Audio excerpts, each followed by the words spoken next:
Olá pessoal, para quem ainda não me conhece, meu nome é Larissa e no vídeo de hoje nós vamos falar sobre as 4 interações fundamentais da natureza.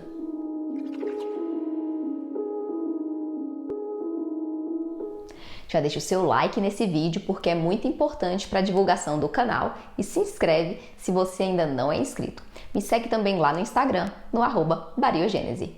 Há na natureza 4 forças fundamentais, sendo as mais conhecidas a gravitacional e a eletromagnética e talvez as menos conhecidas a força forte e a força fraca. Nesse momento você pode estar se perguntando a respeito das outras forças que nós estudamos lá no nosso curso de física, como por exemplo a força de atrito ou a força elástica. Mas qualquer uma dessas forças são casos particulares ou resultantes das 4 forças fundamentais da natureza. Vamos começar com a gravidade, que apesar de nos manter unidos à superfície terrestre, além de ser responsável pela órbita dos planetas e pela formação de estrelas e galáxias, é a mais fraca das 4 forças fundamentais. Sabemos que no século XVII, Sir Isaac Newton formulou a teoria da gravitação universal. Ou seja, se 2 corpos possuem massa, eles são submetidos a uma força de atração mútua, que é proporcional às suas massas e inversamente proporcional ao quadrado da distância que os separa.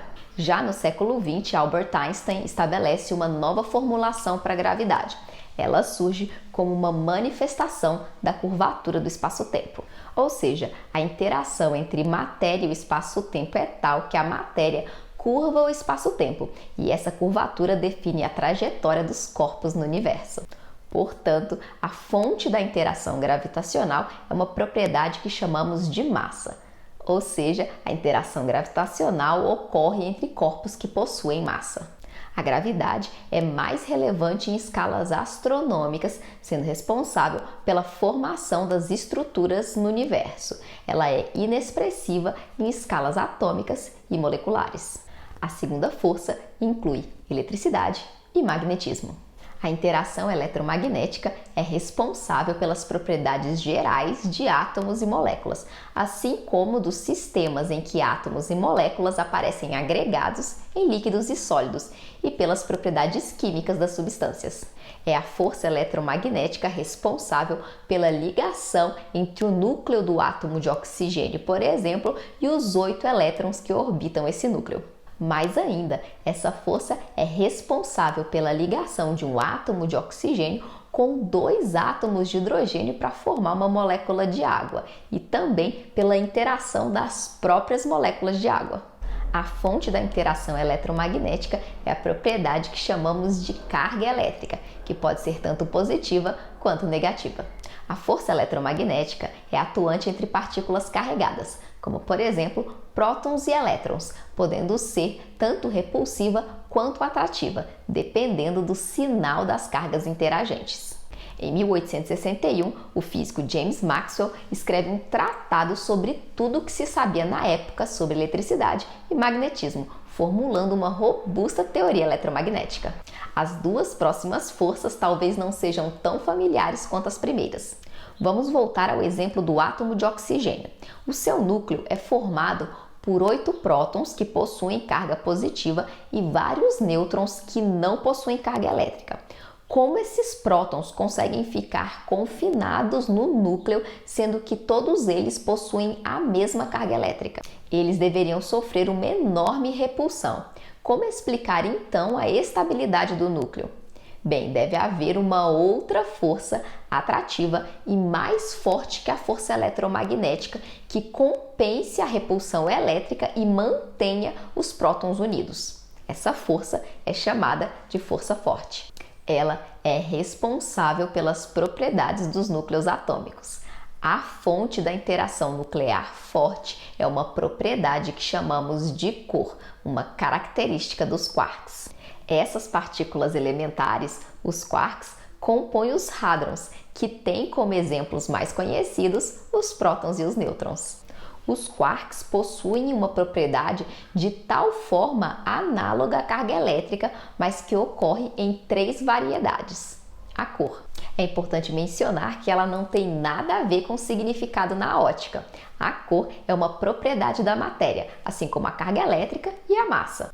A interação forte tem origem na proposta do físico japonês Hideki Yukawa, de 1935. Há ainda uma quarta interação fundamental, a interação fraca. Ela se manifesta principalmente no decaimento beta, processo no qual núcleos atômicos instáveis se transformam emitindo um elétron e um neutrino.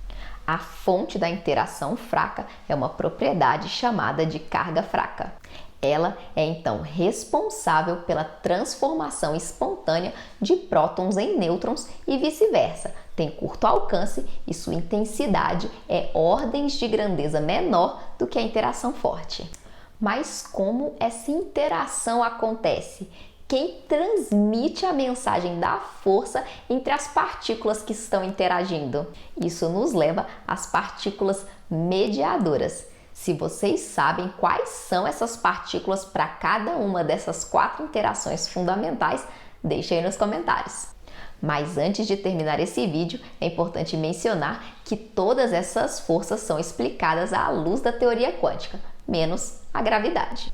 Inclusive, as forças eletromagnética e fraca parecem ser 2 faces da mesma moeda, ou seja, facetas diferentes da mesma força fundamental, a força eletrofraca. Os físicos Sheldon Glashow, Abdus Salam e Steven Weinberg, que faleceu recentemente no dia 23 de julho, receberam o Prêmio Nobel de Física em 1979 por suas contribuições na unificação da interação eletromagnética e fraca entre partículas elementares. Será que a força nuclear forte pode se unir à força eletrofraca em uma teoria unificada? E a gravidade? O que você acha? Deixa aí nos comentários. É isso. Se vocês gostam desse tipo de vídeo, não deixem de se inscrever no canal, curtir, compartilhar com os amigos e acionar o sininho para não perder nada. Ficamos por aqui, nos vemos no próximo vídeo. Um beijo, tchau!